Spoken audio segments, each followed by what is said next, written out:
Okey, Assalamualaikum. Okey, sekarang ni dah dekat pukul 3.50 petang. Baru selesai berurusan di Grab Driver Center PJ ni. So queue agak lama lah. Mungkin tak ada orang ke apa ke. Kaunter depan je main. Selalu ada main kaunter belakang. Kaunter depan tu juga settle. Mungkin tak ada pekerja lah kot. Okey, tak apalah, tak ada hal. Orang kata sejam 2 jam nunggu tu standard lah kan. Layan je lah kan. Sekarang ni tujuan utama saya pergi ke Grab Driver Center ni, orang kata apa, senang cerita, saya suka apa-apa counter, pergi center lah.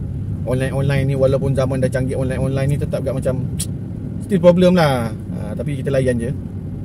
So hari ini saya pergi Grab Driver Center sebab saya nak batalkan Honda City saya. So saya nak buat Pro 2 Azia pula sebagai kenderaan e-hailing saya. Sebab saya rasa bawa City ni boleh tahan lah maintenance dia. Kalau rosak tu, rosak ni. Sekarang ni asyik nak rosak tu, rosak ni macam melabur je, masuk tak apa nak ada. So lagi itulah. Lepas tu sekarang ni saya tukar lah kepada Azia baru tu. So Azia baru setahun. So tak perlu nak masuk Puspakom. Lepas tu ibarat barang baru lah kan.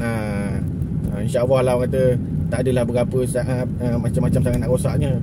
Ini macam Honda City ni, kejap orang kata S-over, mounting S-over, kejap bunyi indala ni, kejap steering rack, sekejap bunyi S-over link. Parah jugalah kan barang-barang Honda ni. So tukarlah kepada Azia je. So dia pun bawa Honda City ni, kelebihan dia just Grab Car Plus je. Plus dengan Grab saing-saing gitu je. Kalau seater tu barulah rasa bersaing tu banyak sikit kan. So daripada ni tak apalah, kita main just Grab je lah kot kan. Tak payahlah Grab Car Plus, main just Grab je. So saya pergi nak tanya ibarat step apa yang nak kena buat untuk saya nak tukar kereta A pergi kereta B. Okay, first dia kata batal EVP. Okay, batal EVP. Kereta Honda City saya, okay, ya. Lepas tu dia tadi tak apa dah, dia ambil IC apa, okay, ya, tutup. Okay, isi dia suruh snap ada katalog tadi lah. Itu QR kat situ, scan untuk nak ni lah, isi nak batal VAJ punya EVP tu. Lepas tu kereta yang saya nak ganti tu, kereta Azia tu, dia kata key in, tulis dekat dalam tu lah, dekat Grab Apps je, apa change vehicle kan. Saya tanyalah, habis EVP tu macam tak apa, isi dulu, nanti kami akan EVP macam mana. Okey, boleh lah. Itulah saya nak cerita sekarang. Saya nak tukar kereta Honda City saya nak kepada produk Azia saya. So layan just Grab lah. Sebab kita baru, insyaAllah lah kot, tak ada apa-apa nak rosak. Yang ni sekarang ni, inilah bunyi. Lepas tu ni cermin tak boleh tutup pula kan. Kadang-kadang customer nak turunkan cermin, saya minta maaf, cermin rosak. Banyak macam-macam.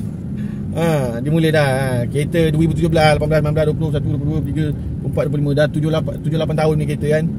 So kita tukarlah kepada kereta yang baru sikit lah kan. Walaupun CC 1.0 ke, kita tukarlah yang baru sikit.